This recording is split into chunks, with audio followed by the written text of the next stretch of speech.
right outside, so come on in, don't be shy.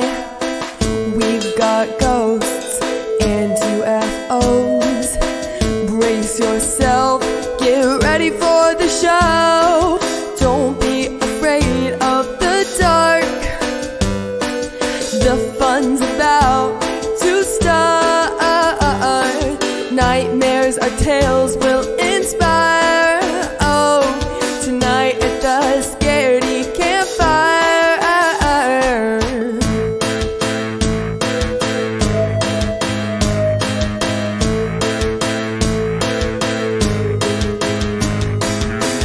Have you heard tell of a demon next door? Or maybe a cryptid on the lake shore?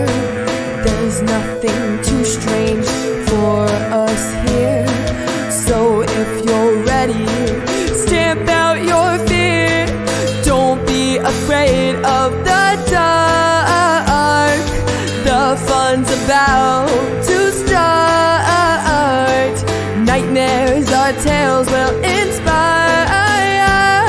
Tonight at the Scaredy Campfire. Whoa, whoa.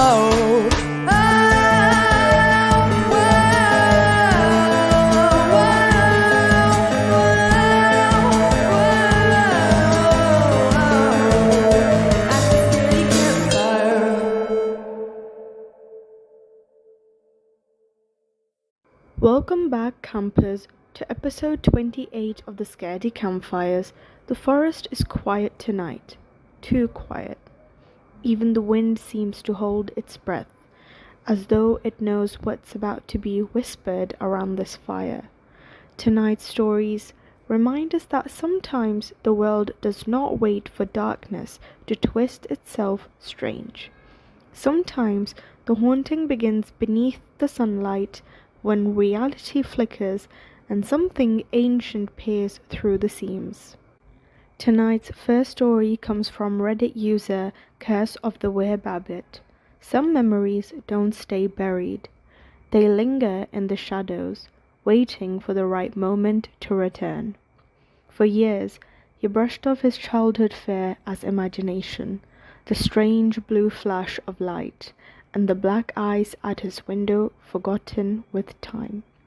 But darkness has a way of remembering us, even when we forget it. And when those same eyes appeared again, nearly a decade later, it was as if time itself has folded, reminding him that some things never leave. They only wait for the nightfall.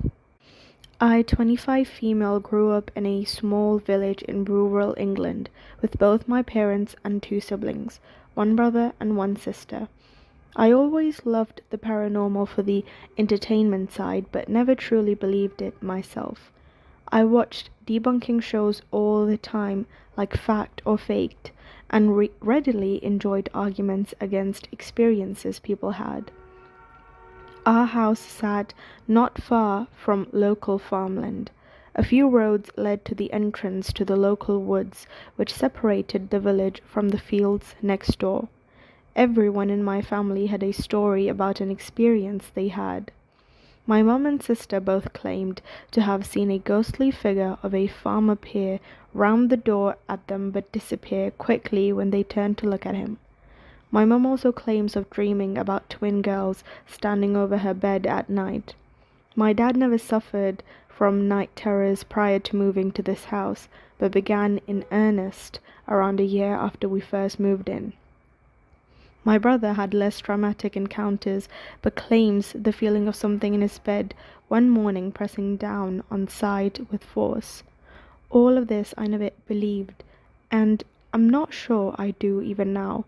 We're all avid horror lovers, and all of those felt to me like cheap versions of what you'd seen in a B-rated ghost movie. 14 years I lived in the house, never experiencing anything remotely odd or out of place. When I was 16, the first real strange thing happened. Our home was 3 floors in a very narrow terraced house. The first floor had my siblings' bedrooms, and the tool floor had mine and my parents'. As the stairs curved at the top, you immediately faced my parents' room, and turning 90 degrees right would face my own. After a movie, I was heading up to play video games for the evening. The lights were off on the top floor, but with a quick turn to my room, I didn't bother flicking them on, as I would usually just turn on my own after entering my room. As I approached the halfway point on the flight of stairs, there was an incredibly bright flash of blue light that highlighted the entire floor. Ordinarily in the dark, you could only make out a few features of a room with the door open, but this light took the whole floor from night to day. The blue was striking, and I distinctly recall being able to see right through to the back wall of my parents' room. The flash only lasted a few seconds, but I could clearly make out that it had originated from my bedroom. I did the bravest thing I could think of and immediately turned 180 and legged it back downstairs. I remained down there for an hour or so and explained it as best as I could. I landed on the explanation it was a police car, sirens on silent, but that would explain the blue and why it didn't last long. When my parents finally went to bed, I followed and was immediately greeted by my closed bedroom door. Where the hell had the light come from? I was creeped out but moved forward. Nothing else weird had happened, so I chalked it down to either the police car still flashing under the doorframe or my wandering imagination. It didn't bother me again until a month later. My girlfriend had come to stay the night. My parents were fairly relaxed, so even at 16, they were happy to let us stay at each other's homes at the weekends. We had gone to sleep relatively early for our age, around 10 p.m. if I had to guess. I remember my eyes popping open at a strange sight. My room was exactly as it was when I had gone to sleep. My girlfriend sound asleep next to me. Everything matched completely down to the crack in the curtain. Through the crack in the curtain I could make out two black eyes staring back at me. They did not move nor blink, but I could tell they were focused on me. I could not move, but I began to hyperventilate. As my breathing grew heavier, I could feel panic setting in. I didn't feel panicked at not being able to move. It was what was looking at me. It didn't speak, move, or make any indication of what it was there. But I felt petrified, almost as if I knew what was out there, wanted to hurt me. My girlfriend woke me in hysterics, saying that I had started mumbling incoherently in my sleep before beginning to panic and thrash. I didn't realize I had done any of that, as I only woke to her shaking me, but I remembered that dream so vividly. I remember it now almost 9 years later. What helps me remember it so vividly was the fact it happened again. 9 years I lived my life and moved with my beautiful girlfriend in our new home. Everything had been normal. Finished uni, got a job, got a house, planning for the future. It was a work night, so myself and my partner went to bed at a normal time for us. We tucked in around 9:30 p.m., both read our respective books, and at around 10 we both kissed goodnight and went to sleep. I woke up in the night, unable to move. Room the same as it was, and again, two black eyes through the crack in the curtain, staring right at me. The hyperventilating began, and again I panicked at what this thing wanted. As I panicked, I noticed a blue light begin to fill the room to my right. I couldn't turn to see, but knew the doorway sat right by my head was where the light was coming from. I shot awake, suddenly covered in sweat at about 5 a.m. I don't know if I had mumbled or thrashed in my sleep, as my partner was still zonked out, as we would say. I looked around the room, nothing out of place or different, but I couldn't shake that panic that I felt looking at that thing. It had been the exact panic I had felt 9 years earlier in my childhood home.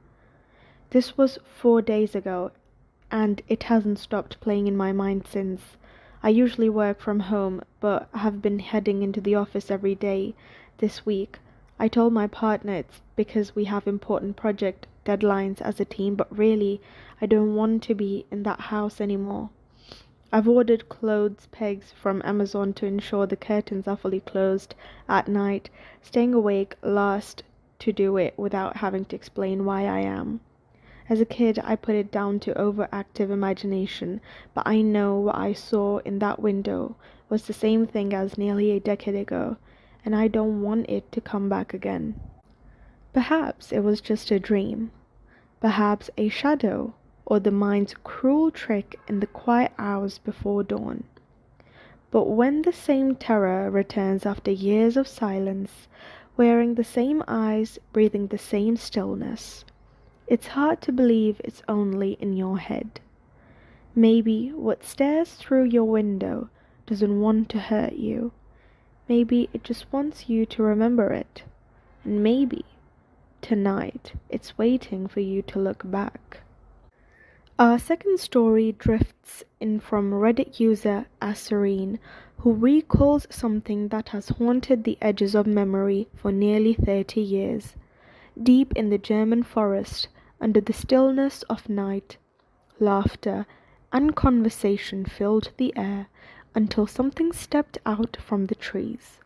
What they saw wasn't a shadow or trick of the dark. It was too clear, too deliberate. A figure cloaked in black, carrying something glinting beneath the moonlight. Sometimes the forest doesn't hide what walks within it. It lets you see just enough to never forget. Almost 30 years ago, I was in an exchange program in which we stayed in wooden cabins in the German forest. One night, my friend Jay from Israel and I were sitting outside our cabin just talking about the things we did during that day when he told me, "Hey, what's that?" When I turned my head to where he was pointing, we saw a figure walking out of the forest, looking exactly as the illustrations of the Grim Reaper show it to be. Long, black clothes, and the scythe, which I remember had an unusually thin but long handle, with a really long blade. The face was darker than black, but narrow and long. You couldn't see the hands because the clothes covered them. The same with the feet. He stood up and started doing a Home Alone, yelling and waving his hands, pretending to be scared. That made me chuckle and ran after him. When we had run about 4 meters, we looked back and there was nothing. There's absolutely no way a person could have run back to the forest without any noise or we noticing it. We looked at each other, shrugged our shoulders, and went back to the campfire, without telling anyone about it. Since we thought it must have been a camp leader trying to scare us. No, it wasn't any of them. They tried to laugh it off, to pretend it was a prank, a passing trick of the night, but even decades later, the image refuses to fade. The silent figure, the impossibly long blade, the way the air grew heavy before it vanished. Maybe it wasn't meant to harm them. Maybe it only wanted to be seen, just once, before slipping back into the dark where it waits for another curious gaze. That ends episode 28, campers. The embers fade, but not everything waiting beyond the circle of firelight is willing to sleep. When you walk home tonight, listen closely. The world has a way of showing its secrets to those who already believe. And sometimes belief is enough to make them real.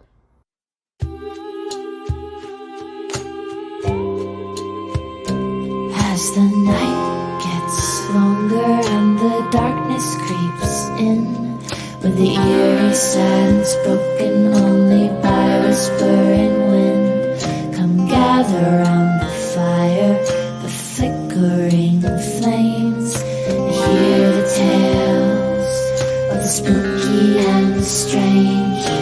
Chill up your back, shiver up your spine. You'll be haunted by the things that you find. Legends will unfold and stories will be told at a scary campfire for only the bold.